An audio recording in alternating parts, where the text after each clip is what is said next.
Hey everyone, this is my review of the Exlene Nintendo Switch Gamecube style Pro controller.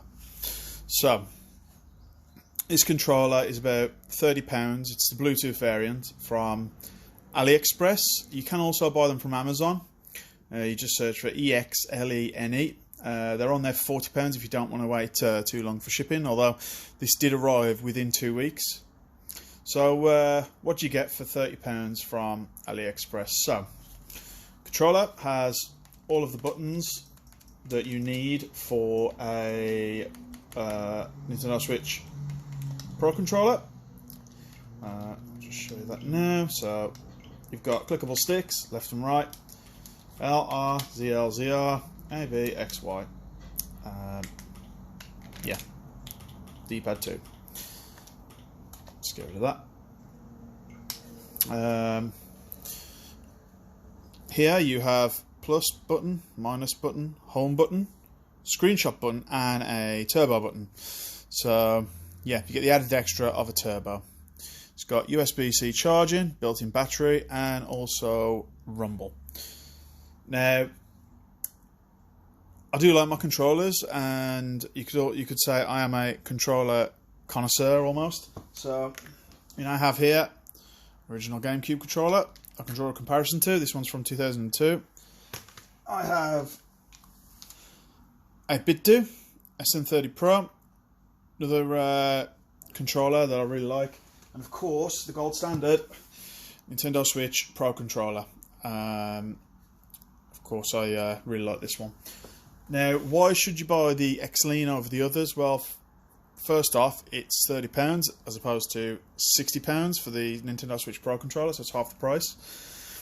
It is really good quality, especially for the price that you pay. So the plastics feel great. They're not too dissimilar to the original GameCube plastics. Obviously, this is worn now, so it feels a bit different, but it is a really old controller. But yeah, so the plastics, really good quality. Buttons, you can see, incredibly responsive. No problems with the buttons. Absolutely perfect. It's got motion controls built in, that's one I forgot to mention, and rumble. So it is fully featured, barring the NFC, which is absolutely great. One problem you do get sometimes with multiple controllers is, especially like the cheaper ones, is that you get input delay on button presses when more than one controller is connected, but as you can see, that is instant. And I can show you a comparable here. Forget the Nintendo Switch, official Switch Pro controller, do the same.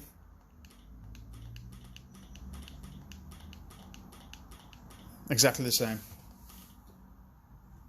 So, are there any negatives to the Exlene? I guess the only real negative I've seen is the ZLs and ZRs. They require quite a bit of pressure to activate. So you can miss inputs on these triggers, but I mean generally the kind of mappings you get for these, so usually it's aim down sights, etc., on first-person shooters, or cast a spell or whatever. That's not really going to be a problem because I don't really find that you're going to be rapid firing the trigger much. The only other one that I have to mention, and one that I've noticed with quite a few of the controllers that come from China, is there is a dead zone on the analog sticks. I'll just show you that now. So, if I go to the Nintendo Switch Pro controller, which is, always will be absolutely the best controller for the Switch, and you go calibrate control sticks, you'll see that as soon as I move the stick, it's a perfect one-to-one representation. So these are really, really accurate control sticks, no dead zone whatsoever. Yeah. Now the 8BitDo, another favourite of mine. Got control sticks again. Not as good as a Pro controller. So the 8BitDo has got a little bit of a dead zone, and It's not quite as accurate. It tends to stick to the axis a little bit. As I'm moving the stick in a circle, it does stick a little bit to the axis and is a bit wobbly.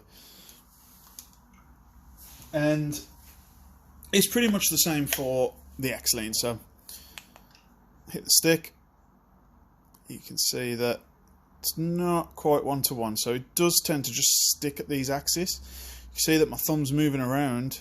I'm pulling down now on the stick, but it's not moving, it's staying stuck to the axis. And that, I believe, is just because there's a dead zone set on it. So if Exlene could correct that in the future and fix that dead zone issue, get the sticks to, you know, almost as much accuracy as like the 8-bit do or the Nintendo Switch Pro controller, this would be, for me, the perfect controller. I absolutely love Gamecube's shape. It's got motion controls, rumble, built-in battery. It's an absolutely fantastic controller. For the price, £30. As long as you're not playing anything that requires really, really accurate stick movement, so first-person shooters in particular, then I can't see why you would not buy one of these controllers if you are a fan of the Gamecube. So yeah, guess my recommendation. Go buy one. Thanks.